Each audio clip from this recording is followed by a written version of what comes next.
muito feliz em te receber, Adriana. Obrigada.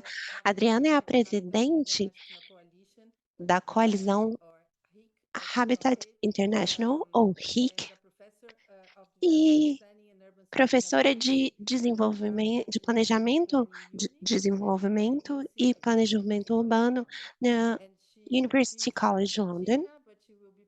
In English to facilitate our Ela é argentina, mas ela vai apresentar em inglês para facilitar a tradução. Ela é acadêmica e ativista com mais de 35 anos de experiência internacional em pesquisa, advocacy e capacitação em mais de 30 países no sul global. E eu interagi com a Adriana Hick no CUBES, no grupo de trabalhos, e obrigada por estar aqui conosco, Adriana, e por fazer esse trabalho.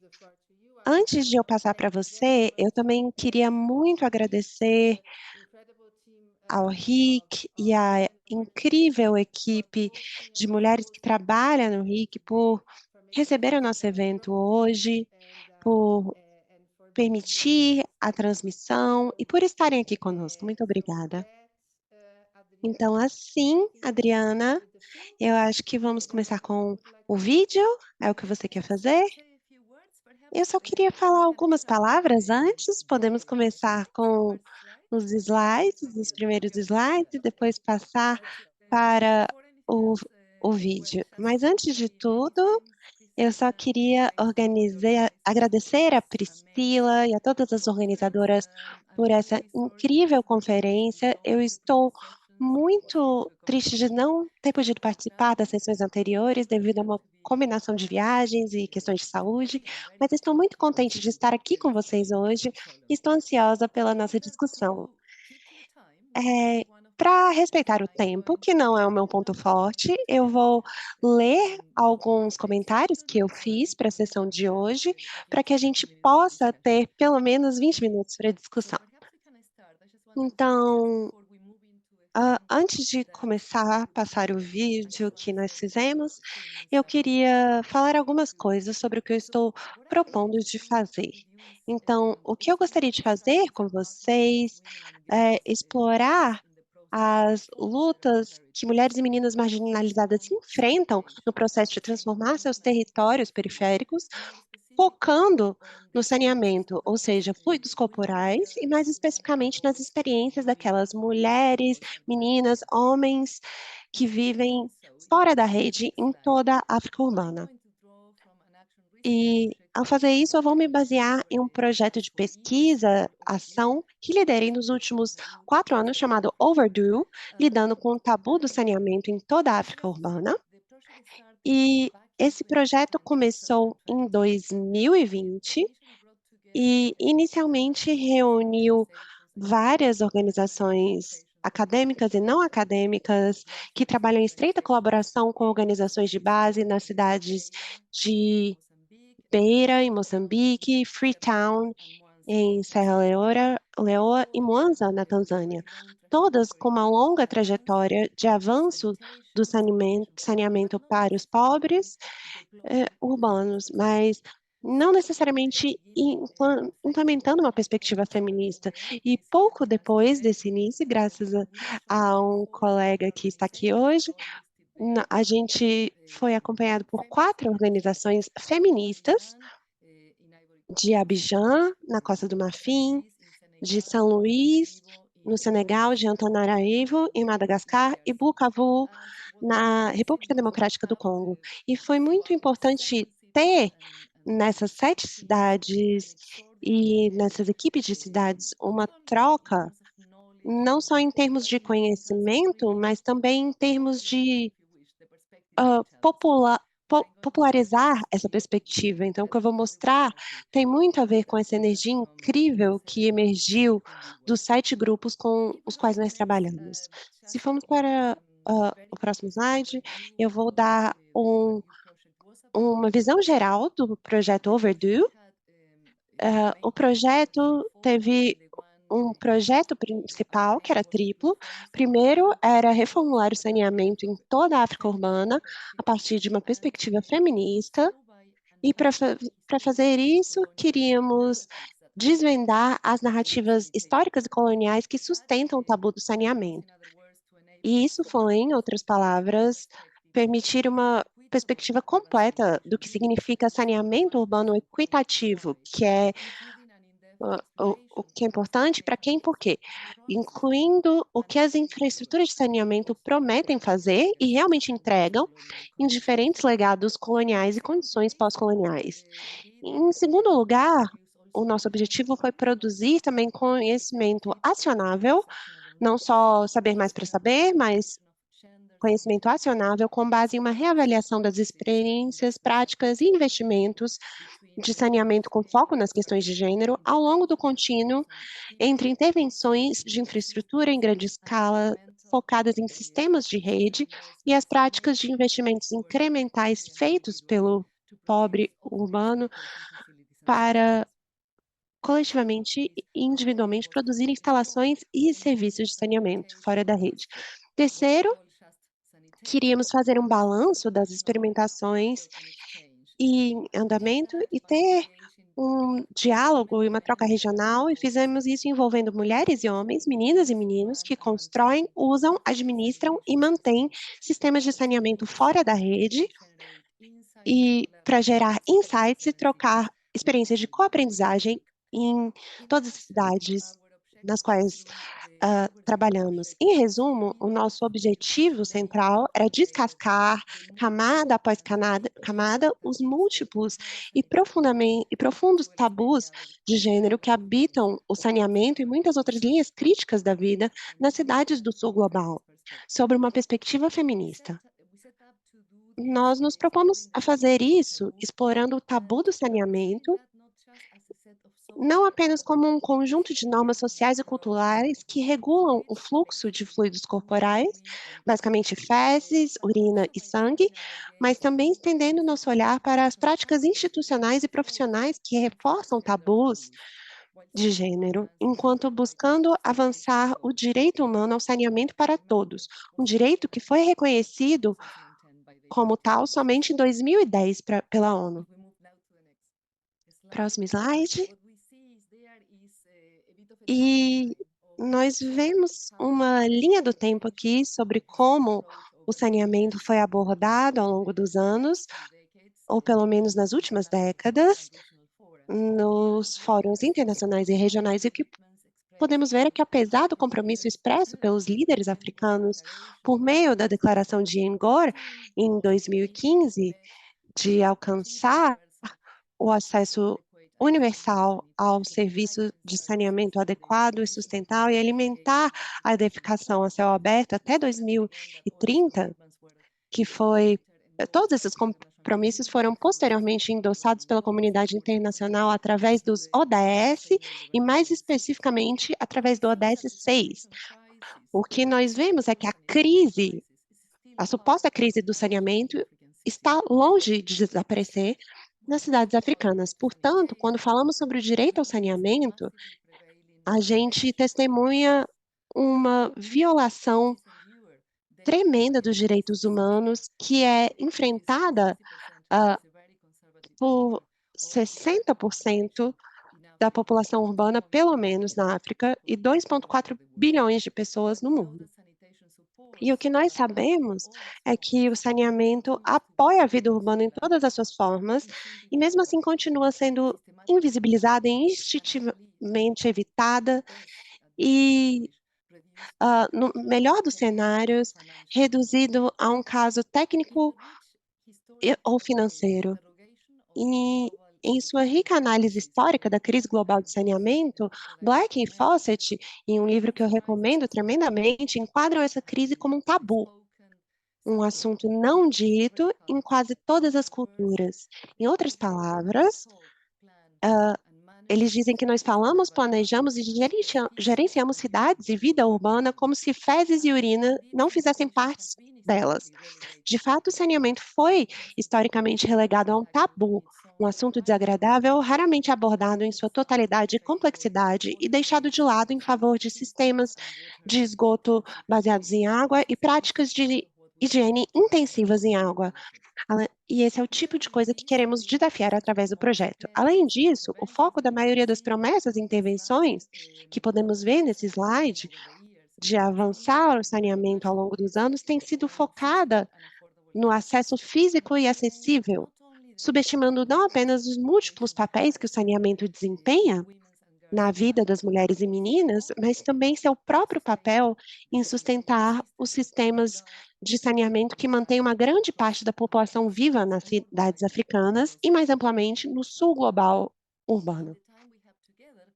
No tempo que vamos ter juntos, eu quero focar nossa atenção em três dimensões tipicamente negligenciadas entre as muitas disciplinas e profissões que visam, explícita ou implicitamente, abordar as injustiças do saneamento,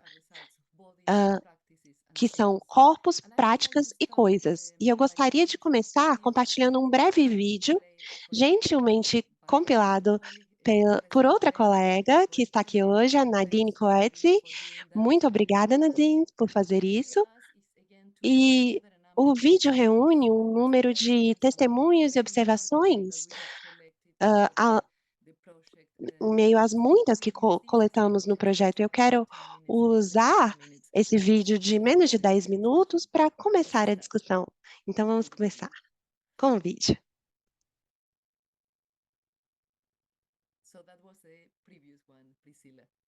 Era o slide anterior, Priscila. O outro, antes desse. Ótimo.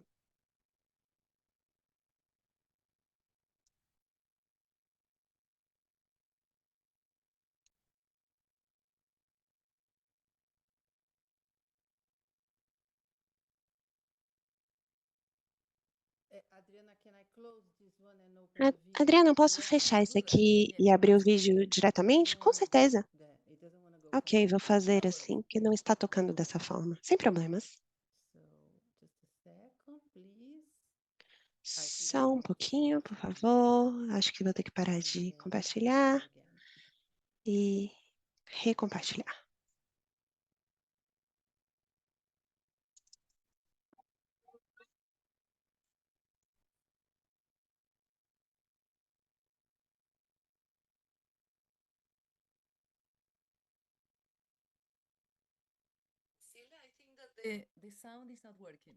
Eu acho que o som não está funcionando.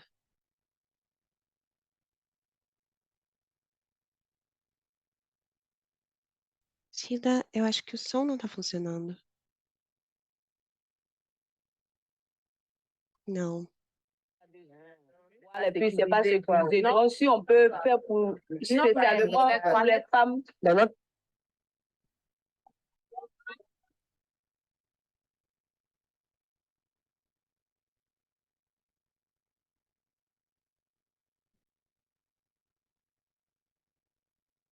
Quand une femme est dans les toilettes, on dit qu'on ne doit pas entendre de bruit de ce qu'elle est en train de faire dans les toilettes.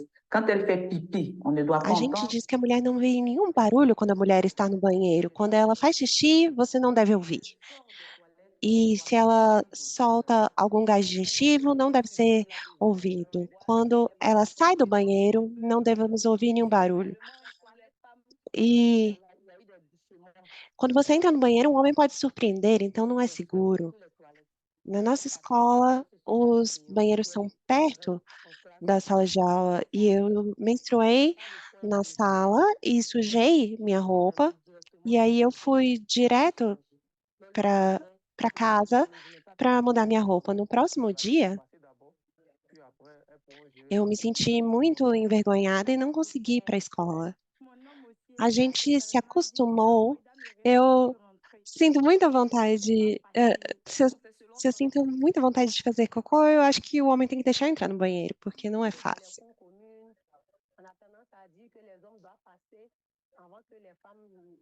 E os homens, as mulheres têm que ter acesso banheiro antes dos homens. Quando os homens querem entrar no banheiro, eles dizem que o banheiro está sujo e não está limpo porque eles não limparam. Dizemos que você está no banheiro e nós te ligamos, você não tem que responder. E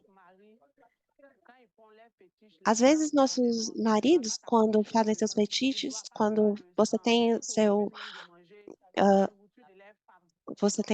a sua menstruação, eles não querem ver o sangue, eles não querem ir para a cama com as esposas, e são os fetiches que exigem isso. O seu marido te diz quando você está menstruada, você está suja, você não pode, usar a água, porque vai contaminar, e os tapetes de reza não podem ser tocados por você também.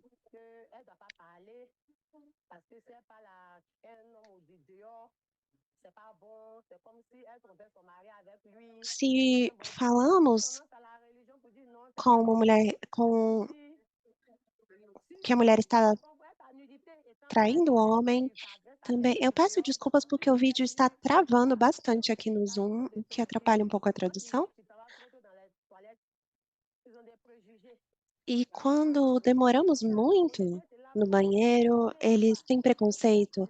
"Ah, você está se lavando muito? Qual o problema?" E nesse caso existem preconceitos e todo mundo interpreta de uma forma. No passado, os nossos pais diziam que mulheres grávidas não devem tomar banho de noite. Um caçador se esconderia no arbusto e, atacaria as mulheres. E não e as mulheres ouviam que estavam doentes o tempo inteiro. E durante a noite, a mulher pode ir à vila e trocar a criança por uma criança saudável e ir embora, e ele virou o balde de água, e na próxima manhã o segredo foi revelado. É por isso que a tradição de as mulheres não se lavarem à noite quando estão grávidas, porque alguém vai aparecer para trocar os bebês. Práticas. O homem suja, a mulher também se suja. Em ambos casos, temos que conseguir, dar descarga e para evacuar o esgoto ou ter um balde de água. Na nossa vila, as mulheres limpam as privadas, mas nem falam sobre isso. E a pior parte é que, elas ficam sujas e ninguém liga. E o homem só liga para as mas a maioria do tempo é a mulher que limpa. Em casa nós temos privadas bem modernas, que dão descarga, temos pias e tudo isso. Nós somos uma família. Eu não vivo na minha casa, é uma família grande. Nós, as mulheres, cuidamos dos banheiros. A mulher deve acordar cedo e limpar a casa de forma adequada, passar o pano direito, finalmente preparar a refeição ao meio-dia, dar banho nas crianças. E se o marido consegue ajudá-la, contratando uma empregada, melhor para ela. Mas se ele não consegue, vai ser responsabilidade da mulher cumprir o seu dever como mulher e esposa. A casa e o banheiro, um homem real tem que conseguir limpar. Existem momentos onde a mulher não consegue, e aí o homem tem que tomar esse papel. É o papel da mulher achar criadas que consigam fazer o trabalho de casa. E para os banheiros, os caminhões vão desbloqueá-los para nós. E é isso que eu acho, as crianças, às vezes, podem ajudar também. Os homens saem para trabalhar cedo, nós fazemos a comida, nós passamos a roupa e todas as outras tarefas. Se as crianças não podem, nós, cuidamos delas. Nós temos banheiros bem simples, nós gostaríamos de ter um banheiro onde desse para sentar, mas não conseguimos pagar. Nós realmente não conseguimos. E na outra casa eu não tenho ajuda com as tarefas diárias. Se o banheiro entope, alguém tem que desentupir. As childrens aqui são as crianças aqui são responsáveis por limpar o banheiro. Eu moro nessa casa com os meus netos e bisnetos, e é ou as crianças ou as mães que fazem a limpeza. E no cidade senegalesa, a limpeza é dedicada às mulheres, mas os homens têm que, hã, isso é dedicado às mulheres, porque muitas mulheres ficam em casa e os homens saem para trabalhar. Você sabe, os homens têm tanto ego que eles podem usar o banheiro e não limpar depois. Consequentemente, é comum que as crianças tenham que limpar os banheiros na casa. E quando você chama elas, hã, eles dizem e você quando chama a atenção deles, eles dizem: "Não espere que eu limpe a casa, existem mulheres na casa para fazer isso". Eu cuido da maioria das tarefas de casa, varrer, limpar, e eu limpo a casa o dia inteiro, banheiros e outros quartos também, eu estou constantemente limpando. Sobre a manutenção, é necessário, ter um orçamento para ter, ou o dono da loja ou a família comprar os produtos de limpeza. E, às vezes, existe sujeira que precisa ser limpada, especialmente água sanitária e esse tipo de produto, e precisamos usar isso para limpar. moo ñeme raxas mais dinañ ko raxas au moins 2 fois par jour bu fekkee xale yi nekkuñu fa. Parfois ma raxas fii bi ba pare xet bi day metti sama bopp.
So what I want to do is to draw on Então, some of o que eu quero, pelas coisas que vimos e ouvimos no vídeo, e algumas outras coisas, as reflexões dos três lados que eu mencionei no começo, de todas essas práticas. E fazendo isso, eu quero nos lembrar da noção da infraestrutura, uma noção por Malik Simon que mudou bem drasticamente o modo que nós olhamos para a infraestrutura. E me lembra como, deixa eu definir para vocês. As pessoas como infraestrutura se refere à mobilidade flexível, a interseccionalidade de pessoas que operam sem delinear claramente as noções, como a cidade é usada e habitada. E dessa noção, eu quero tornar mais explícita a perspectiva feminista, e fazendo isso, nesses três lados, corpos, práticas e fim, coisas. Então, Priscila, deixa eu começar por uma exploração de como as mulheres fazem a produção dessa limpeza. Não só como corpos lógicos, mas como corpos políticos e sociais. E seus fluidos corporais, a maioria das mulheres encontram todas as formas de violências numa base diária, e eu estou falando de outras formas de violência que daquelas tipicamente reconhecidas, acesso à melhora de lugares, a violências de ter que pagar por um banheiro, ou violência de assédio sexual. E eu estou falando sobre a violência e injustiças do uso, do abuso, que foi conhecido pela construção social, que reforçam a não proteção aos seus corpos. Você se sente com todos esses testemunhos compartilhados no vídeo, tem muitos outros que colocam os corpos das mulheres nessa discussão. E, ao contrário do desgosto que elas enfrentam pelos cheiros, pelos banheiros, os corpos das mulheres se tornam corpos sujos que devem ser controlados e regulados a todo custo, com a chance de escapar a escrutindade do socialismo dessa privacidade do banheiro. Não são ofensivos por causa dos cheiros que eles produzem, mas também por causa da menstruação. É um dos lados que o exercício do controle é a separação, isolamento dos corpos. Então, como nós falamos de mulheres no campo, a gente vê o poder da conscientização querendo clarificar esse processo, quebrando o sentimento que os corpos deles é uma experiência isolada.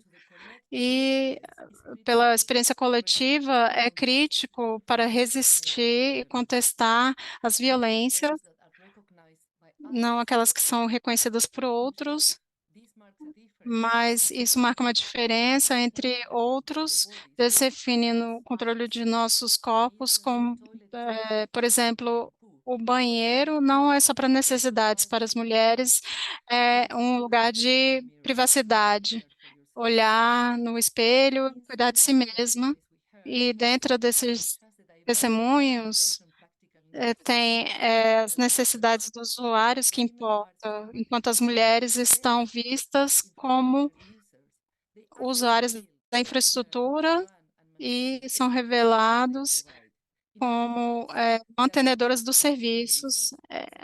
Elas não são, elas são fornecedoras de sanitização.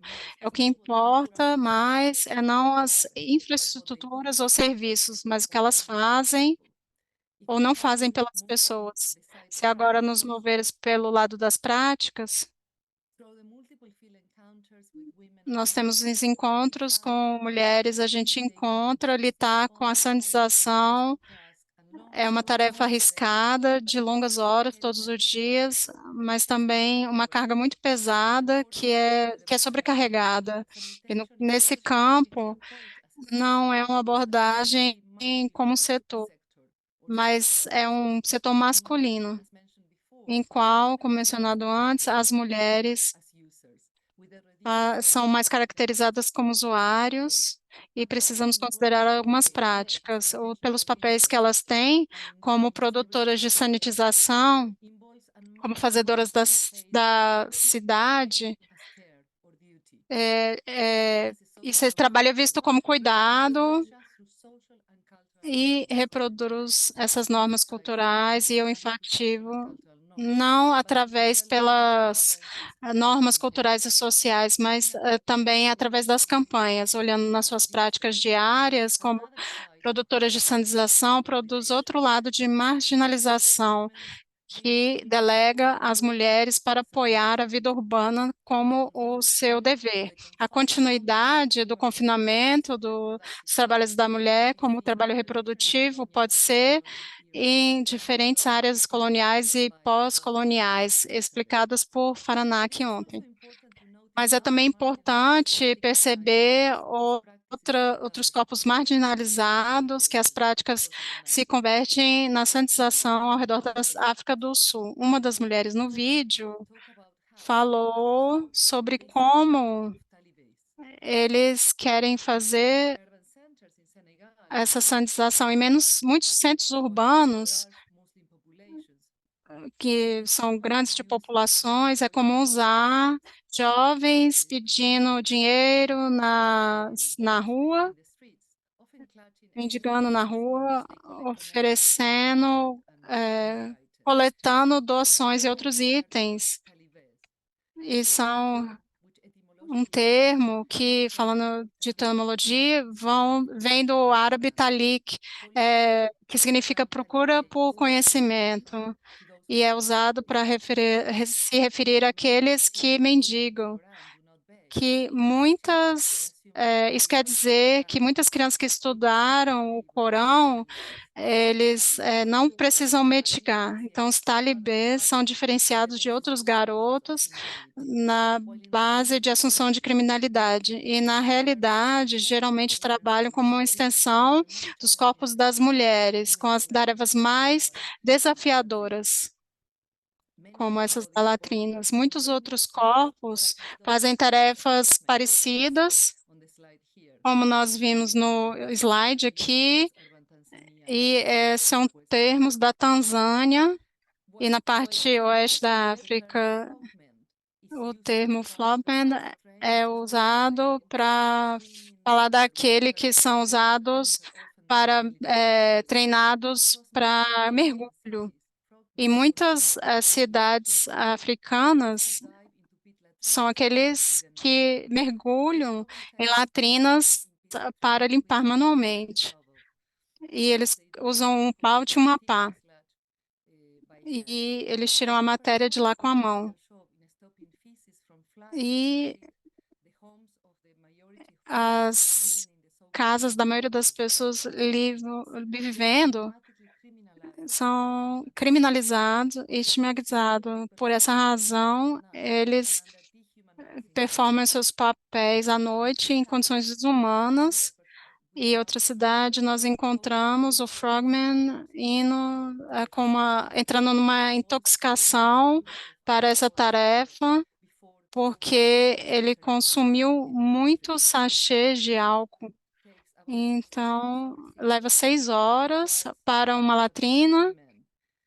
E na Tanzânia, eles encaram a metade. No caso da Tanzânia, centros como o do Salam, que são $40 que eles ganham. A maioria das mulheres lá, vivendo em assentamentos, talibãs, buildas, estão nessa estrutura sanitária das cidades africanas, encontram todas as formas de violência, de verbal e física, e são o alvo de toda forma de controle. Finalmente, coisas que são levadas para produzir a sanitização. A infraestrutura é vista como um complexo de coisas, como canos, banheiros, que no caso da sanitização, sanitário, né?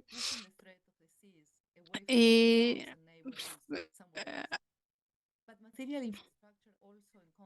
mas a infraestrutura material também tem muitas técnicas, práticas, ferramentas legais e sociais que estão sobre o pertencimento político.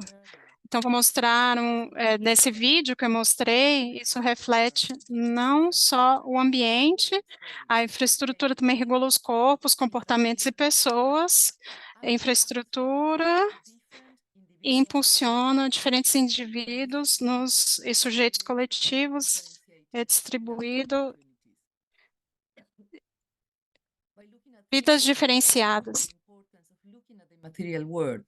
This means looking at the way in which bodies, practices, and things get entangled and co-produce each other to either constrain or expand people's spatial and political agency across the territories of a body. Através do território, os corpos das vizinhanças da cidade e no começo, historicamente,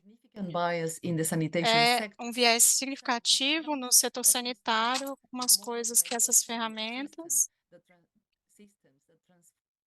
human waste from flush toilets into treatment plants, the grid sanitation systems that only serve a very small Sistema percentage. sanitário que só serve uma pequena parcela da população. Essas coisas que as pessoas que estão no universo de sanitário têm um padrão de segregação iniciado na África no tempo colonial. E a gente ainda consegue ver nesse tempo pós-colonial. E a gente tem promessas de investimentos, mas a consolidação sistemática da extensão colonialista na cidade de concreto que são habitados pelos habitantes coloniais. Até hoje mesmo, esses investimentos vão para a cidade de cimento. E nós temos esses investimentos que não vêm para a infraestrutura. Autores como Dr. Slavcoin tem esse termo de infraestrutura que tem essa infraestrutura usada como símbolo de prosperidade e de liderança política. O termo de infraestrutura está preenchendo toda a especulação do urbanismo e está transformando nesses setores informais uma expressão do processo de construção em qual as mulheres comuns fazem esse city making. Elissa Caldeira fala de 3 características importantes do processo. A primeira, que são a longo prazo. O segundo, eles interagem transversalmente e para acomodar a circulação. E terceiro, através desse processo, fazedores da cidade se tornam fluentes em reclamar o direito à cidade e fazendo isso, expandindo a sua agência política espacial. Isso são papéis que são exercidos, que a gente vê na África urbana, e as coisas, as latrinas, os baldes, as pás, que sustentam a sanitização da cidade, que são bem diferentes do que os investimentos se parecem. Estão construindo o sistema de esgoto, é diferente da importância disso. E, além do mais, entre um serviço como commodity e um que se sustenta de trabalho não pago, que tem esses corpos estetizados, e em relação às mulheres, nossa noção de segurança, esses lugares de sanitização são funções básicas. Número 1, um lugar que pode ser trancado, um lugar que não possa sofrer assédio e que possa ser pago. E por causa da proximidade das cidades, tem que ser acesso adequado para a sanitização adequada. Isso significa que, focando na dimensão física da infraestrutura e o efeito social, isso não ilumina a, a economia, os processos econômicos que produzem esses lugares em primeiro lugar. Além desses processos, também tem, como você viu no vídeo, o anfitrião de práticas de criação e adaptação que se adequa à infraestrutura. Olhando nos movimentos contemporâneos, a gente pode ver os esforços das mulheres em advogar para proteger e manter o sistema de infraestrutura fundamentalmente como comum. Isso não é só uma coisa de performar função, mas significado de apoio de vida. Isso são as coisas que produzem feminização quanto engajamento, a desconstrução dos sistemas binários que estão perpetuando e espelhando a agenda binária. Estou falando sobre as ações e a reprodução do público e privado, forma e forma. The three interlinked sites that I briefly examined here open multiple possibilities for other ways of knowing and doing. Os 3 sites interligados que examinei brevemente abrem múltiplas possibilidades para outras formas de conhecimento e ação, de abrir outras imaginação. Do ponto de vista metodológico, é crucial transformar lutas que são experimentadas e percebidas como privadas e individuais em lutas coletivas que vivem dentro e fora dos nossos corpos e mentes. Estou falando aqui sobre pensar e praticar metodologias libertadoras como pedagogias críticas, como meios de conscientização, em vez de sensibilização, educação, ou outras formas de mudança de comportamento tão comumente defendidas no campo do saneamento. Do ponto de vista epistemológico, é fundamental ampliar nosso olhar além do tratamento de doenças e das infraestruturas destinadas a preveni-las, e denunciar como e por que elas dependem da construção social de desigualdades profundamente enraizadas em saneamento e saúde, com viés de gênero, de sistemas que funcionam como maquinarias de estigmatização. O que podemos ver nos testemunhos compartilhados no início e também por uma exploração aprofundada de políticas e campanhas de saneamento, revela o funcionamento de tabus e estigmas como mecanismo e causa de doenças. Em outras palavras, intervenções bem intencionadas em saneamento e programas de saúde podem gerar e reproduzir estigma e muitas outras consequências não intencionais para os mesmos grupos que se destinam.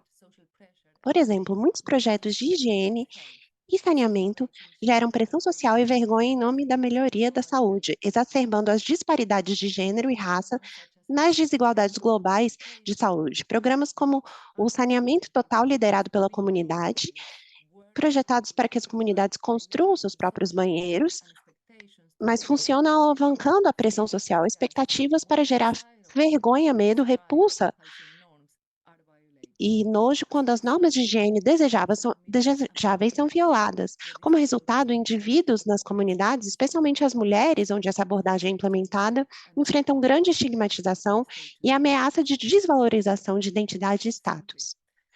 Simplesmente, aqueles que não podem comprar um banheiro ou que continuam a praticar normas de higiene tradicionais muitas vezes recebem julgamentos morais severos e punição social e institucional. Além disso, os estigmas de higiene podem levar ao surgimento não apenas de epidemias, mas também de depressão e devastação moral, além de tensões financeiras e dívidas, quando a capacidade de seguir normas prescritas está além do alcance.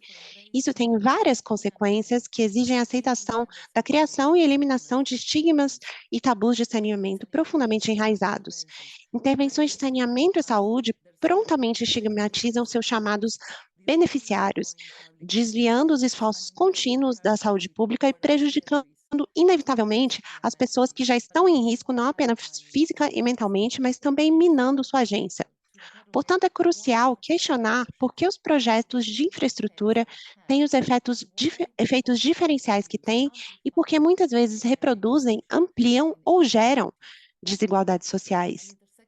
Uma investigação interseccional da equidade e desigualdade de gênero na produção da infraestrutura, ao lado do emprego de críticas às preferências e práticas eurocêntricas e coloniais, tem o potencial de identificar orientações mais justas para práticas de planejamento.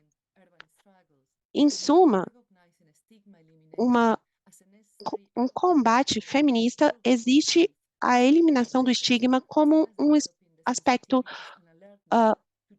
necessário e central de todos os esforços globais de saúde e saneamento, bem como o desenvolvimento de sensibilidade e vigilância para desafiar o escrutínio moral e as desigualdades consequentes ligadas ao corpos e às práticas das mulheres.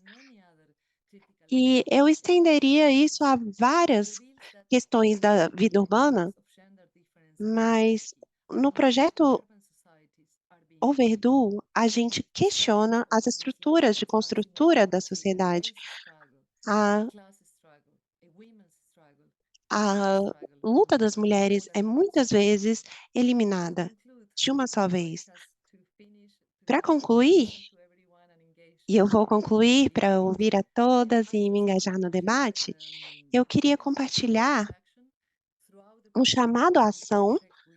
Ao longo do projeto Overdue, a gente não só focou na produção de conhecimento, mas também com aprendizado, mobilização e advocacy, e isso produziu um chamado de ação chamado Saneamento Justo para Cidades Africanas, e convidamos todas no link a apoiarem o nosso chamado à ação, e muito obrigada por me ouvirem.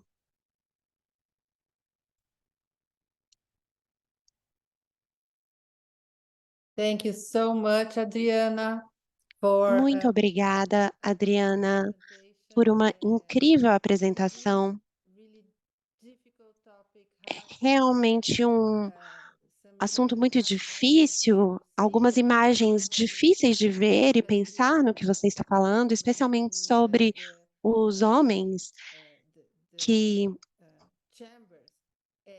limpando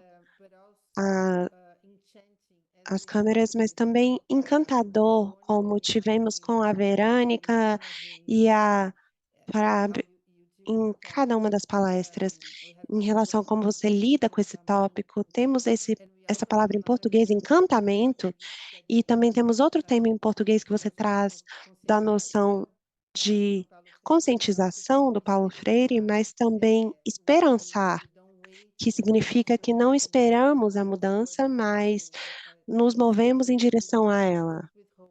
A gente se move em direção à mudança com esperança. E eu continuei pensando sobre isso. E essa é a noção da luta também.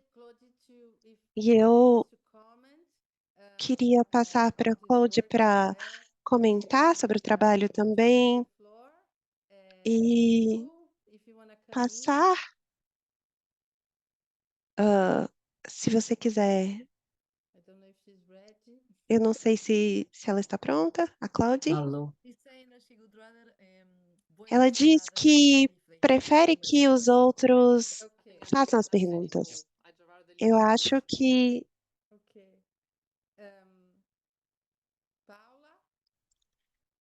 Paula?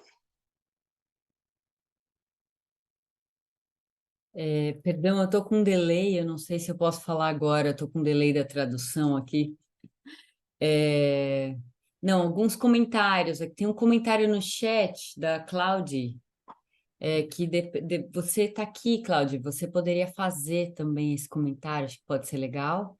E também tem um outro agradecendo pelo conteúdo, pelo tópico da discussão e falando da inspiração, né, da sua apresentação. Eu queria fazer duas observações, Adriana. Primeiro, agradecer muito sua fala, impressionante, né, como você traz como um debate interseccional, que mostrou que, inclusive, a limpeza, né, esse cuidado é invisível para mulheres que limpam, mas você também traz os homens, né, ou seja, corpos muito precarizados, ou seja, tem uma invisibilidade de quem limpa a cidade, quem limpa o urbano, quem limpa as casas, que eu acho que você traz com um olhar interseccional que é maravilhoso e ao mesmo tempo impressionante, assim, com fotos, né? Muito impressionantes. Eu tenho pensado muito, eu queria trazer uma questão para você. No Brasil, atualmente, a gente tem visto muito forte um debate sobre a criação de políticas de melhorias habitacionais. Políticas que estão pensando em recursos dos estados para empresas que fazem reforma de banheiro, por exemplo, nas casas, em lugares em urbanização, né?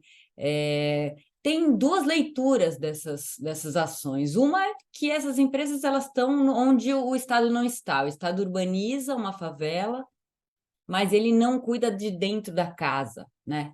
Ou seja, puxando a necessidade do Estado estar à frente dessa produção dos banheiros inacessíveis, né, que você mostra. Por outro lado, tem uma crítica em curso, que é que essas políticas elas estão elas estão alimentando, né, processo de financiarização das dívidas das famílias, porque as empresas elas cobram das famílias moradoras de lugares precários pela construção do banheiro, e aí vendem esse recurso no mercado financiarizado, ou seja, elas financiarizam essa dívida, tudo bem, com finanças sociais, enfim, né? E a crítica maior vai em duas direções. A primeira é uma saída, é um objetivo dessas empresas de obterem recursos, objetivo financeiro, de obterem recursos fora do mercado formal, ou seja, reconhecendo o mar de informalidade que não tem acesso a essa infraestrutura, né? Por outro lado, uma ausência de Estado, que não leva essas infraestruturas, né? Então, como é que a gente faz para evitar essa mercantilização? Eu queria saber se você conhece processos de construção de infraestrutura coletivos desmercantilizados, que deixam os recursos nos mercados precários e informais e não funcionam como alavanca para uma bancarização desses povos, né? Desculpe por me alongar, Priscila, mas tinha que explicar um pouco a pergunta. Obrigada. Thank you so much, Paula. Muito obrigada, Paula. Eu não sei se vocês querem receber mais comentários, observações, ou eu posso começar? Me avisem.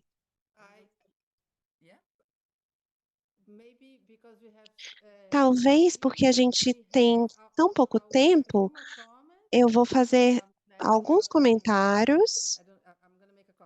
Eu vou fazer um comentário também. Claude would like to do some comments. Talvez a Do you? Cláudia também I don't know. gostaria de comentar. A Cláudia disse que queria ouvir os comentários. A Adriana disse tudo e ela queria ouvir. Ok, let's go. Let's go, Adriana. A menos que ela tenha mudado de ideia. Você pode abrir a câmera, Cláudia, se quiser participar. Raquel Coutinho, que está aqui, fez um comentário. Seria muito interessante fazer uma comparação entre a condição das cidades na América Latina. A Cláudia disse que foi interessante porque estávamos falando aqui sobre a precariedade que os homens, da condição dos homens, mas a Cláudia disse que eles são pagos pelo serviço, mas as mulheres não são pagas pelo serviço. E eu queria dizer, o meu trabalho empírico é na Tanzânia, trabalhando com mulheres que constroem banheiros de biogás, que é uma alternativa às latrinas. E essa é a entrega de um desses banheiros que que ajudamos as mulheres da federação a construírem. E eu queria mostrar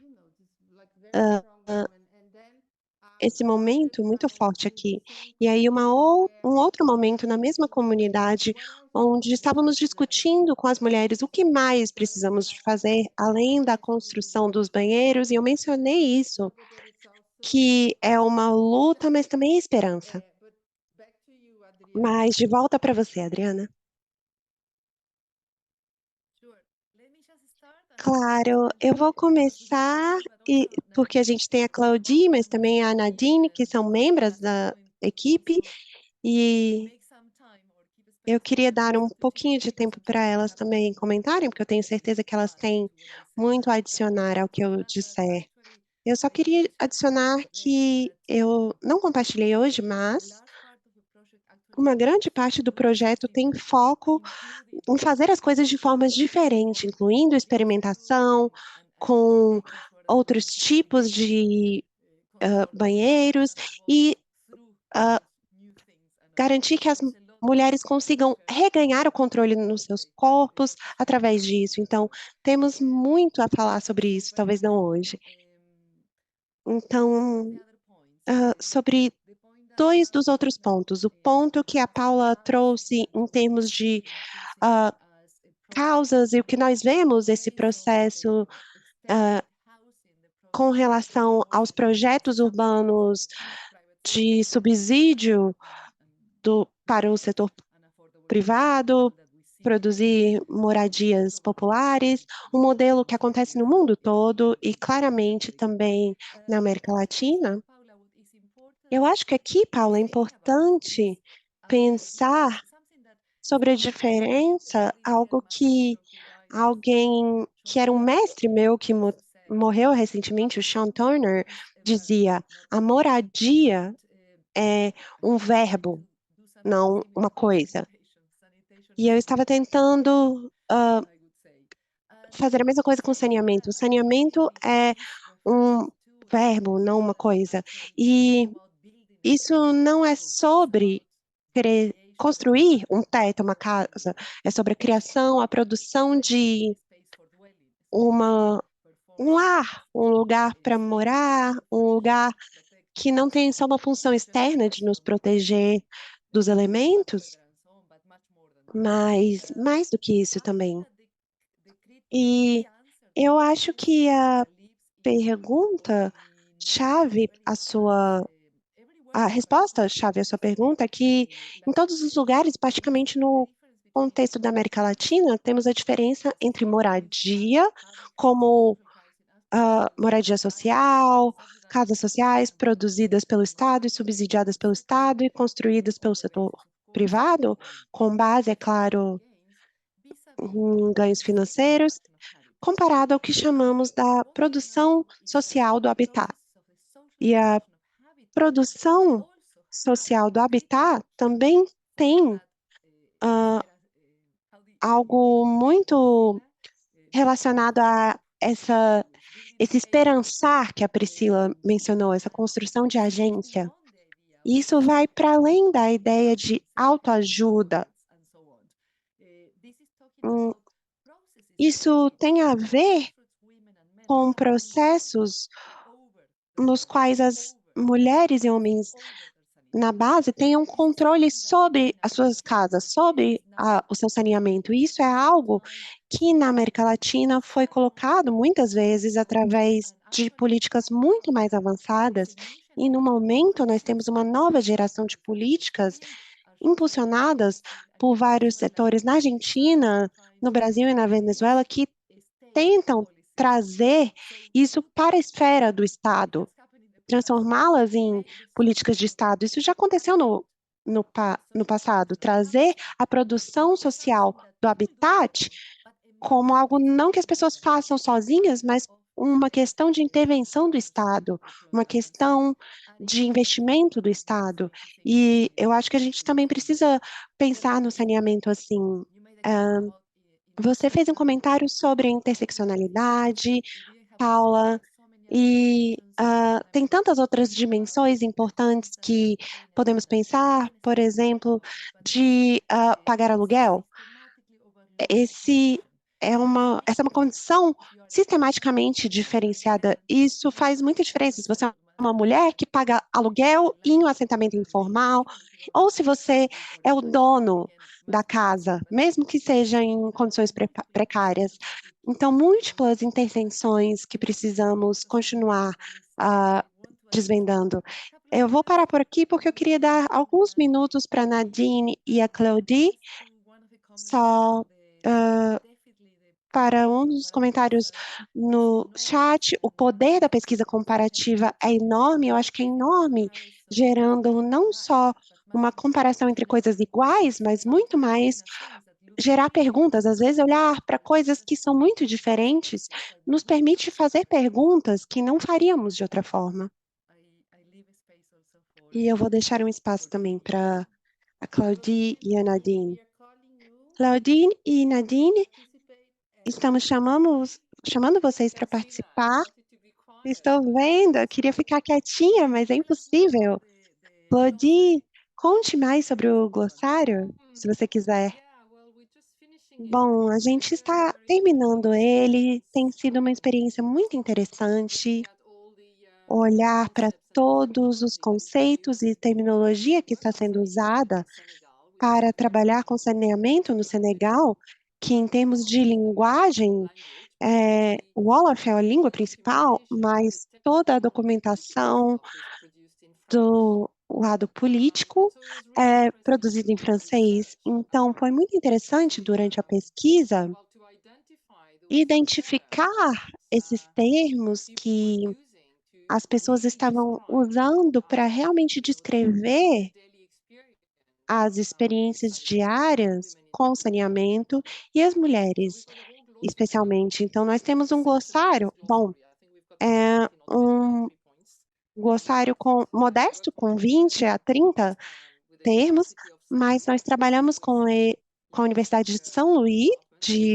o Departamento de Linguística, e eles gostaram muito de envolver os alunos nisso, porque é um tópico muito não usual para eles. Então, tem sido muito interessante, porque também é uma forma de reformular a conversa, ancorando a conversa no,